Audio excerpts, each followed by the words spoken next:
quinto ano. Então, estamos aqui com mais uma aula de história, certo?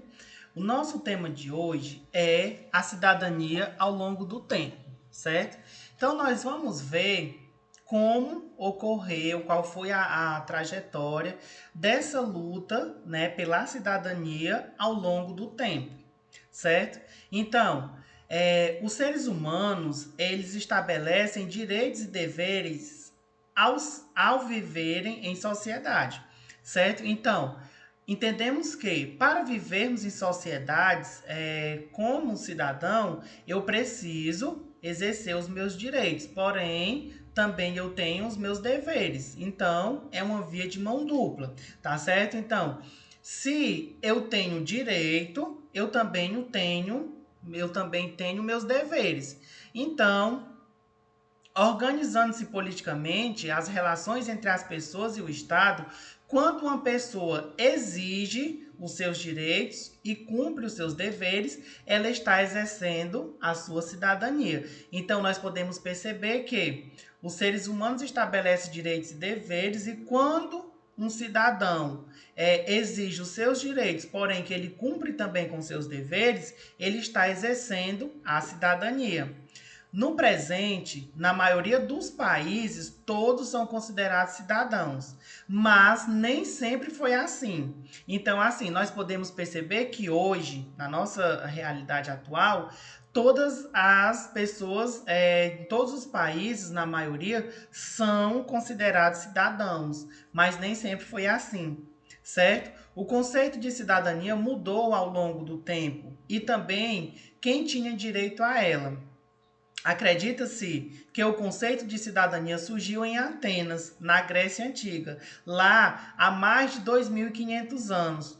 Todos os cidadãos passaram a participar das decisões políticas e também opinar sobre a rotina da sociedade. Contudo, eram considerados cidadãos apenas os homens maiores de 18 anos e filhos de pais atenienses, tá certo? Estavam excluídos, né? Portanto, as mulheres, os escravizados e os estrangeiros. Podemos perceber que a luta pela cidadania, né, ocorreu o quê? O surgimento da ideia de cidadania não significou igualdade de direitos. Por que, que não significou igualdade de direitos? Porque só eram considerados cidadãos apenas homens maiores de 18 anos e filhos de pais atenienses. E estavam excluídos, portanto, as mulheres e os escravizados e estrangeiros, sendo que nós podemos perceber que isso era o quê? Não é uma igualdade de direitos. Por quê? Porque eram excluídas pessoas, não eram totalmente uma cidadania favorecida a todos os povos, tá certo? Ou seja, tinha preconceito, tinha os excluídos, ok? Então, cada país passou a adotar essa prática em diferentes momentos. E nem mesmo sua adoção garantia que todos fossem considerados cidadãos, certo? Sendo excluído alguns setores da população, ok? Então, vamos ver aqui adiante. Essa situação de desigualdade desencadeou o quê? A Revolução Russa, a Revolução Francesa, em 1789, quando grande parte da população da França rebelou-se contra a monarquia. Os desmandos de reis e de nobres e as desigualdades sociais. Os revolucionários defendiam a igualdade, a liberdade e a fraternidade. E após anos de conflitos, foi aprovada a Declaração dos Direitos do Homem e do Cidadão, afirmando esses direitos. Então, nós podemos perceber que essa situação de desigualdade, ela desencadeou o quê? Desencadeou a Revolução Francesa, no ano de 1789, onde a população da França, ela se revoltou contra a monarquia, tá certo? Quem eram os monarcas? Eram os reis, ou seja, quem comandava aquele estado, era o chefe do estado, o monarca, certo? Então, ao desmando de reis e de nobres e às desigualdades sociais, certo? Então, nós podemos perceber que essa desigualdade social gerou essa revolução. Então, o que era que esses revolucionários defendiam? Eles defendiam a igualdade, a liberdade e a fraternidade, tá certo? Para todos. Então, após anos de conflitos, a Declaração dos Direitos do Homem e do Cidadão afirmando esses direitos. Ou seja, eles passaram anos e anos, né, através dessa revolução, e no entanto, quando foi no final dessa revolução, eles entraram num consenso e realmente era como se estivesse lutando pela mesma coisa, como se fosse algo diferente, porém era a mesma coisa. No entanto, era luta por liberdade, fraternidade e igualdade, certo?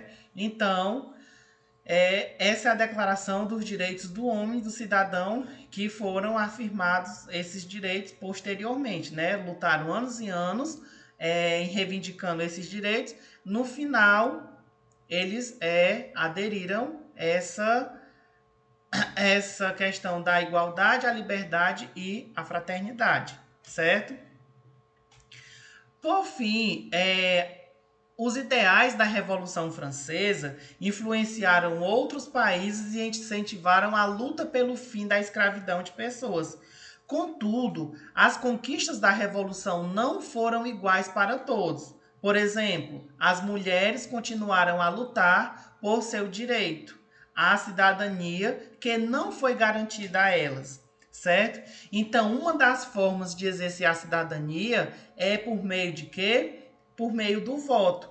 Por isso, durante séculos, as mulheres na França, nos Estados Unidos e em outros países, elas lutaram pela participação na política através do voto. Então, as mulheres que lutaram pelo direito de votar na Inglaterra, chamadas de sufragistas, foram perseguidas, torturadas, presas e discriminadas no Brasil.